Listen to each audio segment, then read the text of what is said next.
दोस्तों, किसी ने सही कहा है कि आवाज़ ऊंची हो तो कुछ लोग सुनते हैं, लेकिन अगर बात ऊंची हो तो बहुत सारे लोग सुनते हैं। नमस्कार दोस्तों, Bodhi thinks by YouTube channel में आपका दिल से स्वागत है। एक छोटी सी कहानी। ये कहानी एक लड़के की 24 साल का लड़का जो सेठ के यहाँ पर नौकरी करता था। उसके माँ बाप इस दुनिया में नहीं थे। ज़िंदगी बड़ी परेशानी में चल रही थी। वो जाता था, रोज़ाना पैसे कमा करके घर आता था, खाना बनाता था, खाता था, सो जाता था। एक दिन उसने देखा कि एक बूढ़ा फ़कीर अपनी पीठ पर 3 ठेले लेके एक शहर से दूसरे शहर की ओर जा रहा था। वह काफ़ी बूढ़े भी थे और काफ़ी देर से वह यूं ही सफ़र कर रहे थे और आखिरकार कुछ दूर और सफ़र करने के बाद वह चलते चलते थक कर एक पेड़ के नीचे बैठ गए। तभी उनकी नज़र एक नौजवान युवक पर पड़ी जो उसी रास्ते से जा रहा था और वह भी उसी दिशा में जा रहा था जिस दिशा में उन बूढ़े फ़कीर को जाना था। तभी वह लड़का उन बूढ़े फ़कीर के पास से होकर गुजरा। इस पर वह फ़कीर उस लड़के से कहते हैं, सुनो बेटा, क्या तुम मेरी थोड़ी सी मदद कर सकते हो? ये ठेला बहुत भारी है और मैं बूढ़ा हो चुका हूँ। मैं ज़्यादा समय तक इनका बोझ नहीं उठा सकता और मैं बहुत थक भी चुका हूँ। तो क्यों ना तुम मेरे एक ठेले को ले लो और मुझे उस दूसरे गांव तक पहुंचा दो। इसके बदले में मैं तुम्हें 3 स्वर्ण मुद्राएं दूंगा। वह लड़का उन फ़कीर की सारी बातें सुनता है और उन फ़कीर से कहता है, कोई बात नहीं बाबा, मैं आपकी मदद करने के लिए तैयार हूँ। कहिए आपको कहाँ जाना है? ऐसा कहकर उस लड़के ने उन फ़कीर का एक ठेला उठा लिया और अपने कंधे पर ले लिया। तभी उस जवान लड़के को यह एहसास हुआ कि यह ठेला तो सचमुच बहुत भारी है। वह लड़का और फ़कीर दोनों रास्ते में आगे की ओर बढ़ चले।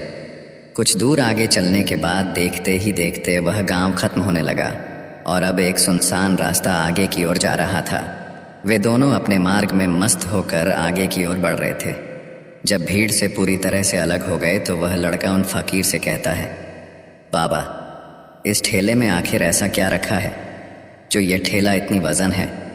इस पर वह फ़कीर आदमी उस लड़के को जवाब देते हुए कहते हैं, कुछ नहीं बेटा, बस इसमें तांबे के कुछ सिक्के भरे हुए हैं, इसी कारण ये ठेले में बहुत वज़न है। उन फ़कीर की यह बात सुनकर वह लड़का मन ही मन सोचने लगा, लगता है ये बाबा ज़रूर कोई व्यापारी है, तभी तो इतने सारे तांबे के सिक्के लेकर चल रहे हैं। और फिर तभी उसके मन में एक ख्याल आया कि मुझे क्या करना है। मुझे तो खाली यह ठेला दूसरे गांव तक पहुंचा है, बस इतना ही। जैसे ही उसके मन में यह ख्याल आया, उसने तांबे के सिक्कों का वह ख्याल मन से निकाल दिया और अपनी धुन में मस्त होकर वह आगे की ओर चलने लगा।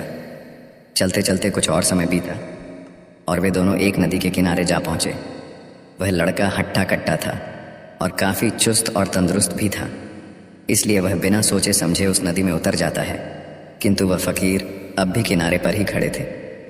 इस पर वह लड़का उन फ़कीर से कहता है, क्या हुआ बाबा, चलिए आइए, हमें यह नदी पार करनी होगी, तभी तो हम उस गांव तक पहुंच पाएंगे। इस पर वह फ़कीर उस लड़के से कहते हैं, मैं जानता हूं बेटा कि हमें यह नदी पार करनी ही होगी, लेकिन जैसा कि तुम जानते हो मैं अब बूढ़ा हो चुका हूं और 2-2 ठेले लेकर मैं यह नदी पार नहीं कर सकता। कहीं मेरा पाँव फिसल गया तो क्या होगा? क्या तुम मेरी एक और गठरी ले सकते हो? मैं तुम्हें इसके बदले भी 3 स्वर्ण मुद्राएं दूंगा। इस पर वह लड़का मुस्कुराते हुए उन फ़कीर से कहता है, बाबा, आप मुझे शर्मिंदा कर रहे हैं। यदि आप मुझे स्वर्ण मुद्राएं ना भी दें तो भी मैं आपका कार्य अवश्य करूंगा। मैं आपको उस दूसरे गांव तक ज़रूर पहुंचाऊंगा। इस पर वो फ़कीर मुस्कुराते हुए उस लड़के से कहते हैं, बेटा, तुम तो बड़े ही भले इंसान लगते हो। इतना कहकर उन्होंने वह दूसरी गठरी भी उस लड़के को थमा दी। उस लड़के ने जब वह दूसरी गठरी अपने कंधे पर रखी तो वह गठरी भी उसे बहुत ज़्यादा भारी लगी, लेकिन उसने वहाँ पर कुछ नहीं कहा। जैसे तैसे उन दोनों ने नदी पार की। नदी पार करने के बाद बातों बातों में ही उस लड़के ने उन फ़कीर से कहा, बाबा, आखिर इस दूसरी गठरी में क्या है? ये गठरी भी बहुत वज़न है। इस पर वह फ़कीर उस लड़के को जवाब देते हुए कहते हैं, बेटा, इसमें चांदी के सिक्के हैं, इसी कारण यह गठरी भी बहुत वज़न है।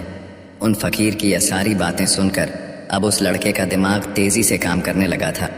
वह यह सोच रहा था कि एक ठेले में तांबे के सिक्के हैं और दूसरी में चांदी के। ऐसा प्रतीत होता है मानो यह फ़कीर बाबा कहीं दूर से आ रहे हैं। और उन्होंने अपनी सारी ज़मीन जायदाद बेचकर ये सारे सिक्के इकट्ठे किए हैं, तभी तो वह इतना धन लेकर चल रहे हैं।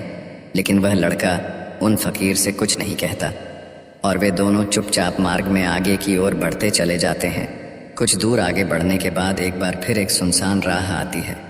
उस सुनसान रास्ते को देखते ही उस लड़के के मन में तरह तरह के विचार उत्पन्न होने लगे। वह यह सोचने लगा, अरे यह तो सुनसान जगह है, अगर मैं यह सिक्के लेकर यहाँ से भाग जाऊँ तो यह फ़कीर मुझे कब तक दौड़ाएंगे। मुझे नहीं लगता कि मुझे कभी पकड़ पाएंगे और यहाँ पर कोई है भी नहीं जो इनकी मदद कर पाए। और वैसे भी ये बहुत सारे सिक्के हैं, मैं इनसे एक अच्छी दुकान खरीद सकता हूँ, अपना नया व्यापार शुरू कर सकता हूँ। और वैसे भी ये बूढ़ा फ़कीर अब इन पैसों का क्या करेगा, इससे अच्छा तो मैं ही इन्हें रख लेता हूँ। वह लड़का यह सब बारे में सोच ही रहा था, तभी अचानक उसे खुद पर आश्चर्य हुआ। अरे मैं यह क्या सोच रहा हूँ, यह फ़कीर बाबा न जाने कहाँ से आ रहे हैं और क्या खोज करके इन्होंने इतने सारे पैसे इकट्ठा किए होंगे। मुझे इनका फ़ायदा नहीं उठाना चाहिए। नहीं नहीं, मुझे ऐसा नहीं करना चाहिए। उसने कुछ देर के लिए तो अपने मन के विचारों को काबू कर लिया, लेकिन कुछ देर बाद उसके मन के विचार उस पर देखते ही देखते हावी होने लगे। वह लड़का 2 ठेले लेकर उन फ़कीर के पीछे पीछे चल रहा था और कुछ दूर आगे चलने के बाद एक पहाड़ी आई। इस पर वह फ़कीर बाबा उस लड़के से कहते हैं, बेटा यह पहाड़ी मैं नहीं चढ़ पाऊँगा, मैं काफ़ी बूढ़ा हो चुका हूँ और मेरे घुटनों में भी दर्द रहता है।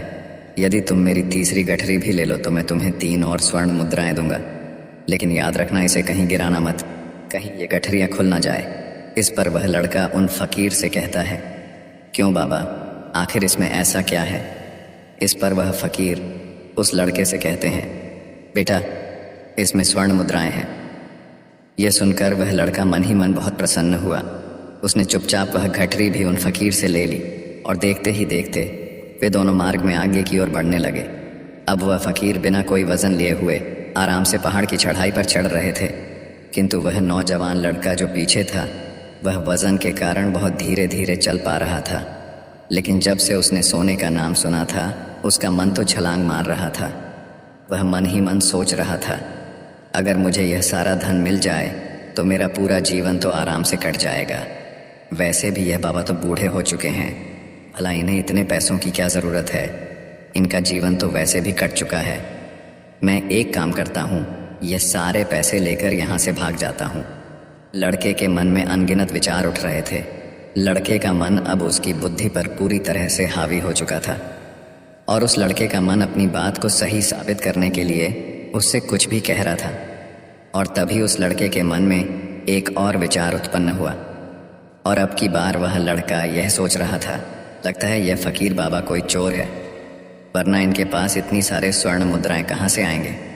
अगर यह कोई व्यापारी होते तो भला ये इस तरह से पैदल यात्रा तो नहीं करते, और अगर इनके पास इतने सारे पैसे थे तो यह कोई ना कोई साधन भी तो अवश्य कर सकते थे। लगता है ये कोई चोर है और चोर से चोरी करने में भला क्या बुराई है। ये सोचता हुआ वह लड़का अब उन फ़कीर से तेज़ी से आगे की ओर बढ़ रहा था और देखते देखते वह फ़कीर से आगे भी निकल चुका था। और वह यह सोच रहा था कि जैसे ही इस पहाड़ की ढलान आएगी मैं 3 गठरियाँ लेकर भाग जाऊंगा। इससे ये सारे पैसे मेरे हो जाएंगे और मेरी गरीबी भी हमेशा हमेशा के लिए दूर हो जाएगी। मैं जो चाहूँगा मैं वो कर पाऊँगा, मेरे पास बहुत सारा धन होगा। और देखते देखते वह दोनों पहाड़ की चोटी पर पहुँच गए और अब ढलान का रास्ता शुरू होने वाला था। तभी वह लड़का उन फ़कीर से नज़रें बचाकर वह 3 गठरियाँ लेकर भागता हुआ आगे बढ़ गया। अब उसे अपना शरीर बहुत हल्का महसूस हो रहा था, मानो उसे उन 3 ठेलों का वज़न तक न मालूम पड़ रहा हो। काफ़ी दूर दौड़ते दौड़ते किसी तरह से वह अपने आप को बचते बचाते अपने घर पहुंचा। उसके खुशी का कोई ठिकाना नहीं था। उसने सोचा, क्यों ना मैं जल्दी जल्दी इन गठरियाँ में से वो सारे पैसे निकाल लूँ। यह सोचकर जब उसने गठरियाँ खोली तो पहली गठरी में उसे लोहे से जंग भरे हुए सिक्के मिले। यह देखकर उसे यकीन नहीं हुआ। इस पर उसने फटाफट दूसरी गठरी भी खोल डाली, उसमें भी उसे लोहे के जंग लगे हुए सिक्के ही निकले। यह सब देखकर वह लड़का बड़ा हैरान था। आखिर यह सब क्या हो रहा है? उन फ़कीर ने तो मुझसे और ही कुछ कहा था।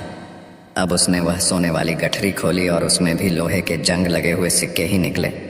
यह देखकर वो लड़का बड़ा क्रोधित हुआ। उसने सोचा, उन फकीर ने मुझसे झूठ क्यों कहा?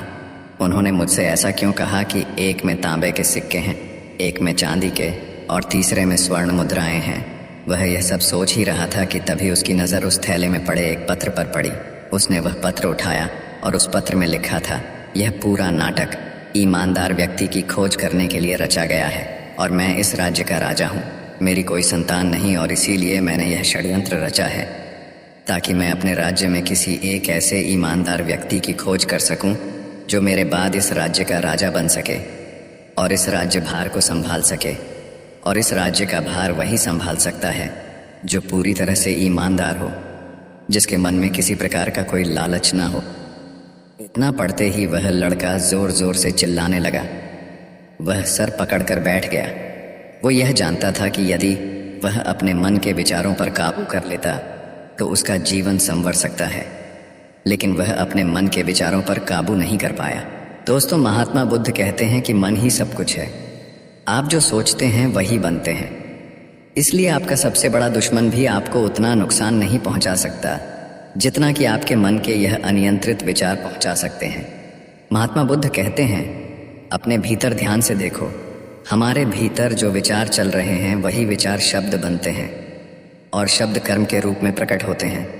बार बार दोहराने पर कर्म बर्ताव में बदलता है और धीरे धीरे समय के साथ बर्ताव चरित्र में परिवर्तित हो जाता है और यही चरित्र हमारे भाग्य का निर्माण भी करता है। इसलिए हमें हमेशा अपने विचारों के प्रति सजग होना बहुत आवश्यक है। हमें जागरूक होना बहुत आवश्यक है। हमें यह जानना ज़रूरी है कि हमारे मन में किस प्रकार के विचार आ रहे हैं। आगे महात्मा बुद्ध कहते हैं कि कमज़ोरी हमेशा छोटे विचार से शुरू होती है। यह एक बीज के रूप में होती है और यदि इस बीज को नष्ट न किया जाए तो यह छोटा सा विचार बहुत जल्द ही एक विशाल वृक्ष का रूप ले लेता है और हमारी बुद्धि की सोचने और समझने की क्षमता को पूरी तरह से नष्ट कर देता है। जिस प्रकार आपने इस कहानी में देखा किस प्रकार उस जवान लड़के का मन उस पर हावी हो चुका था और उसकी सही और गलत सोचने की क्षमता पूरी तरह से नष्ट हो चुकी थी, जिस कारण वह यह समझ नहीं पाया कि उसे क्या करना चाहिए और उसके लालच ने उसके भीतर इतनी ऊर्जा भर दी कि वह तीनों ठेले उठाकर इतनी तेजी से वहां से भागता आगे भी बढ़ गया। इसीलिए जब आपके मन में पहली बार कोई गलत विचार उत्पन्न हो तभी उसे जड़ से उखाड़ देना चाहिए, अन्यथा वह विशाल वृक्ष का रूप लेगा और आपको किसी न किसी गलत राह पर वह ढकेल देगा। आप चाहकर भी उसे रोक नहीं पाएंगे। लेकिन अब आपके मन में यह प्रश्न उठ रहा होगा कि हम भला अपने मन के विचारों को कैसे नियंत्रित करें। हमारा मन तो इतना चंचल है, वह इतना शक्तिशाली है कि वह हम पर हावी हो ही जाता है। हम चाहकर भी उस पर नियंत्रण नहीं कर पाते। इसका जवाब में महात्मा बुद्ध हमें दो बातें समझाते हैं। पहली बात, सही इरादा विकसित करो। कई बार आपने देखा होगा कि आपके मन में कुछ और होता है किंतु आप कहते कुछ और है, क्योंकि आपके मन के भीतर जो कुछ बसा है वही आपके मुख से बाहर भी निकल रहा है। लेकिन जब हमसे वह गलती हो जाती है तो उसके बाद हमारा मस्तिष्क अच्छी तरह से काम करना शुरू कर देता है। हमारे सोचने और समझने की क्षमता एक बार फिर से जागृत हो जाती है और ऐसी अवस्था में हमें यह एहसास होता है कि हमसे गलती हो गई है और फिर हमारा मन दुखी हो जाता है। हमारा मन अफसोस से भर जाता है और इस भारीपन और दुख से बचने के लिए महात्मा बुद्ध हमें सही इरादा विकसित करने के लिए कहते हैं। इसके लिए जब भी आप कोई कार्य करने जा रहे हो तो सबसे पहले आपको यह खुद से पूछना चाहिए कि जो कुछ भी मैं करने जा रहा हूँ इसके पीछे मेरा इरादा क्या है। क्या मैं दूसरों को दुख पहुँचाना चाहता हूँ या दूसरों को नीचा दिखाने जा रहा हूँ या मुझे खुद को ऊपर उठाना है। खुद से सवाल कीजिए, खुद को जागृत कीजिए। जब आप इरादों के प्रति सचेत होने लगेंगे, जब आप विचारों के प्रति सजग होने लगेंगे, तभी आपके भीतर सकारात्मक ऊर्जा का प्रवाह होगा। तभी आप सकारात्मक इरादों से जुड़ने लगेंगे और आपके मन के भीतर बसी हुई वह नकारात्मक ऊर्जा और नकारात्मक इरादे दिन ब दिन कम होने लगेंगे। परंतु याद रहे, आपको यह हर रोज़ करना होगा और आपको यह हमेशा ध्यान रखना होगा कि आपको केवल अच्छा सोचना है। आपके इरादे हमेशा अच्छे होने चाहिए, तभी आप दुख और तकलीफ़ों से बच सकते हैं। अन्यथा आप इसी तरह से दुख और तकलीफ़ों में घिरे ही रहेंगे और आप कभी इससे निकल नहीं पाएंगे। दूसरी बात, मन के प्रति सजगता विकसित करो। जिससे आपका मन देखते देखते शांत होगा और आपके मन के भीतर बसी हुई वह नकारात्मक ऊर्जा, नकारात्मक विचार खत्म होने लगेंगे और आप शांति की ओर आगे बढ़ेंगे। और आपको इसके लिए बस इतना ही करना है कि इस पल में जो कुछ भी हो रहा है, आपकी आंखों के सामने आपके भीतर जो कुछ भी जैसा भी चल रहा है, बस उसे देखते रहना है। अपने मन के अच्छे बुरे विचार, अपनी भावनाएं और अपनी यादों पर बिना प्रतिक्रिया दिए उन्हें केवल देखते रहना है, जिससे आपके मन के सारे विचार देखते ही देखते खत्म होने लगेंगे। आपका मन खाली होने लगेगा और आप नकारात्मक विचारों से न सोच से बच सकते हैं और आप इन दुख और तकलीफ़ों से भी दूर रह सकते हैं। इसीलिए महात्मा बुद्ध कहते हैं, जो स्वयं को देखता है वही सबसे बड़ा तपस्वी है।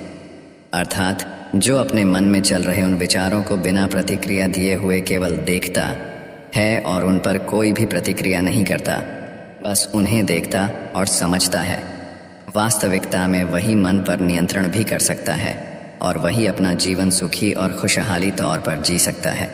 इसलिए यदि आप भी अपने जीवन को सुखी और खुशहाल बनाना चाहते हैं तो आपको सबसे पहले अपने मन पर नियंत्रण साधना ही होगा।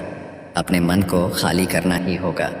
अपने मन के विचारों के प्रति आपको सजग होना ही होगा। दोस्तों, उम्मीद है कि आपने आज की इस वीडियो से ज़रूर कुछ ना कुछ सीखा होगा।